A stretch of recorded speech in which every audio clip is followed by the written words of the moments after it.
Hey guys, this is Dennis, and you're watching Nerd Review. Of course you don't. Let me just ask you a question.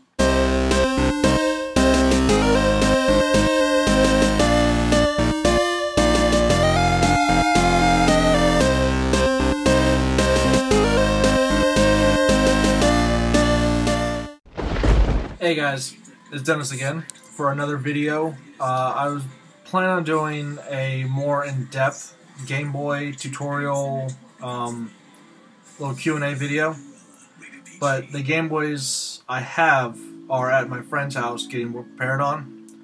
I don't do the electrical stuff, he does, and I got a couple getting backlit. So instead, I'll show you just a couple things that I have available now, because I really want to get this video out, just to get, if you're thinking about it, get your mind kind of, you know, bubbling. I can't think of the phrase. But I'm going to show you this. This is my custom painted, I call it Patina Boy.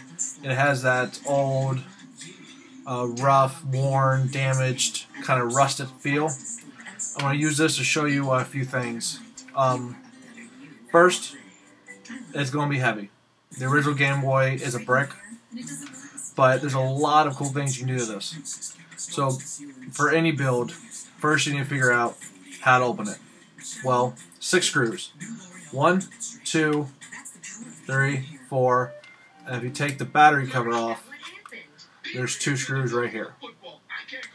Once that's apart, it's going to kind of go ahead and like bulge a bit. Now when you pull it apart, there's going to be 2 boards. One board here is going to have the port cover, the volume switch, the plug for AC power, the headphone jack, and this side is going to have all the buttons, the screen, and then the contrast switch. There's going to be a ribbon cable. A ribbon cable is very easy to pop out. You just, on this side, you just pull down and you're done. It splits into 2. Now again, I wanted to have an actual boards in here to show you exactly what it is, but it's pretty straightforward. It's very easy to take apart and put back together. Now on this side, the board will have 4 screws. 2 here, and then there'll be 2 down here, right here. Once those 4 come out, you just gently pop up. Be careful because it is, kind of fragile if you do it, too rough, and it pulls out. There'll be a chrome plate here, and that's the little dust cover for the game to go in. On this side, I believe it's 10 screws. I don't know the exact amount, but you'll see them all across.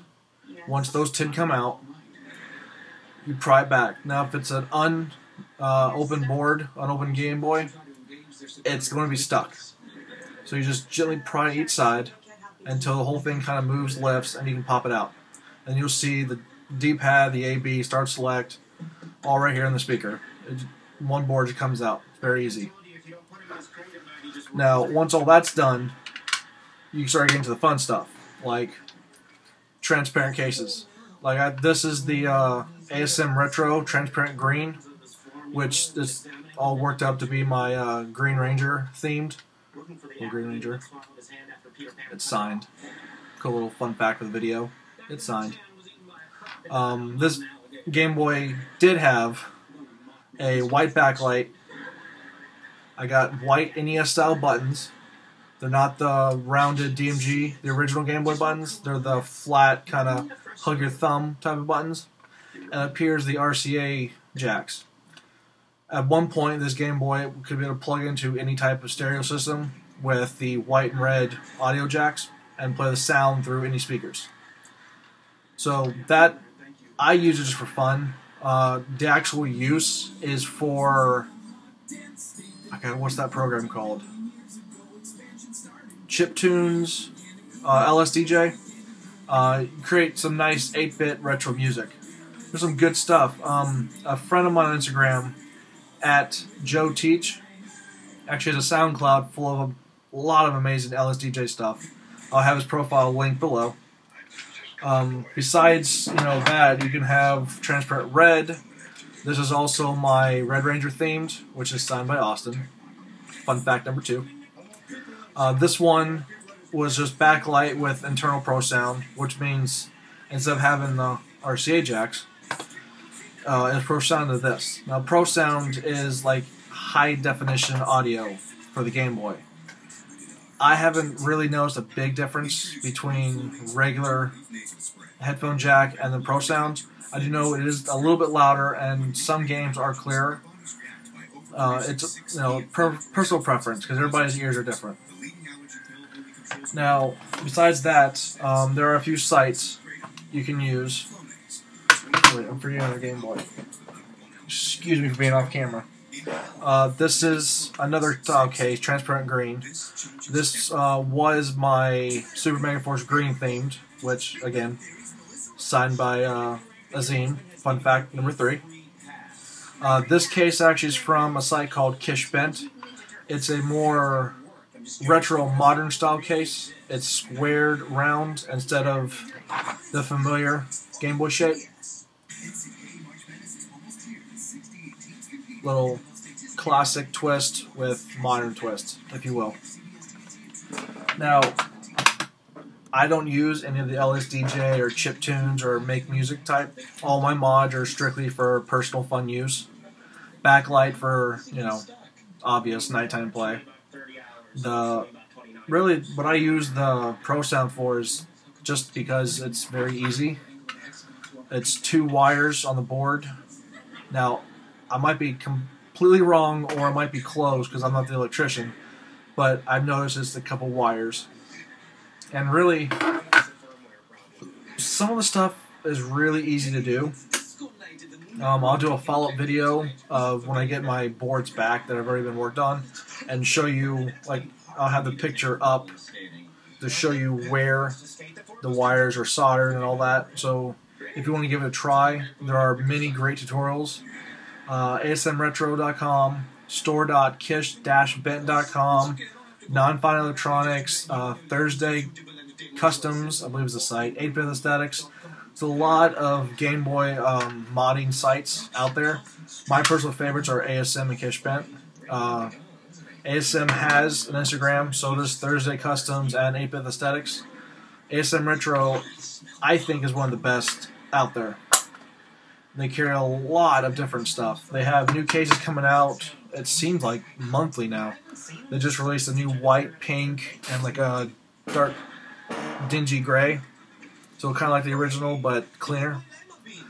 The backlight, I believe only takes, depends on your skill, of course, but it's like 5 to 10 minutes.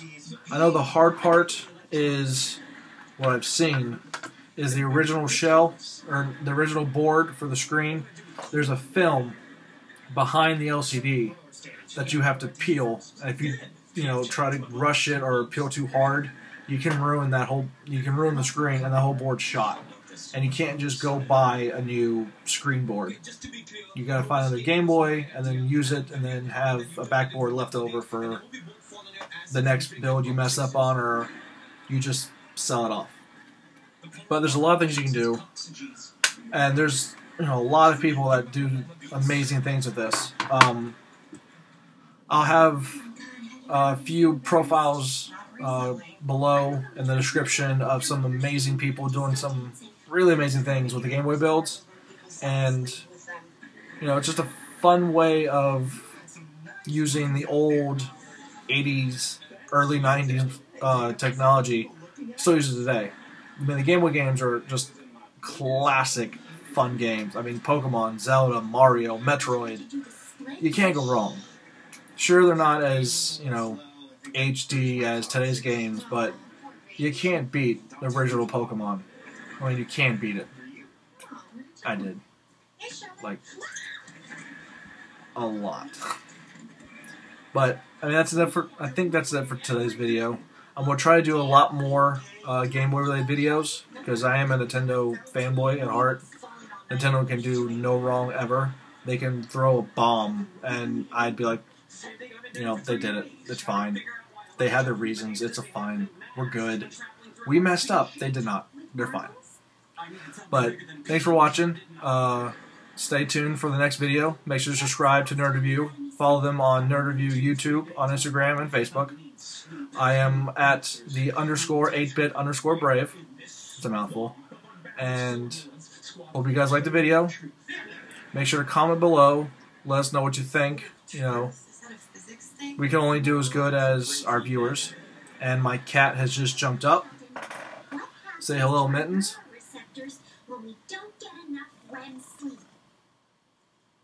She's not gonna say hi.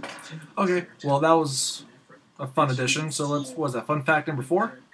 Fun fact number 4. I have a cat named Mittens. Okay, seriously. Bye guys. So, little flash of black here. I forgot to mention Game Boy Color mods. The same things you can do with Game Boy, you can do to Game Boy Color. Only difference is you can't backlight these, but you can front light. Now, the best way to front light a Game Boy Color is to take the light out of a Game Boy Advance SP. But I don't like doing that because unless the SP is just beyond repair, then sure. But if the Game Boy's fine, you just want a front light, there's different ways to do it. I don't like to cannibalize a working SP. It just ruins an SP, because if you're going to want a front light, the SP is a fine system. It's amazing. But you can front light these. This one has the Kish bent front light. It's not the best out, but there are ways you can kind of try to fix it. You can look online, you can talk to people, they'll tell you the Kish bent, horrible, but you can still see. I mean, it's kind of hard to tell here. If I can just kind of... Nah, you can't. It's too bright. But, like you see, I do have orange buttons. And I have a new speaker, because this one died, and I just threw in a new speaker. But, there aren't as many aftermarket cases for this as there are for the Game Boy. You can go on eBay, is where I found most of the shells. You can get clear, transparent orange, transparent black. You can get the original shells, the whole color spectrum of the original Game Boy Color, which is right here in the color. You have, oh god, what was pink? Oh, berry, grape, lime, dandelion, teal. And of course, my personal favorite, Tonic Purple. Which, fun fact number 6, this is the Game Boy I had since 96, 97, when Pokemon Red and Blue came out. I believe I got this because I had really good grades, and I didn't get anything for like a long time. And like a end of summer, or beginning of summer, end of school, you did real good, I got this. And this has been one of my favorite colors. The Atomic Purple is hands down just the most beautiful system. Because one, it's clear, you can see the goodies, and it has a nice purple little color to it. It's amazing, right? How do you not like this? But that's it for this video. We'll have more later, like I said in the first part, because I forgot about this part. So, fun fact number 7, if that's the right number. No organization at all in this video. Like with the cat.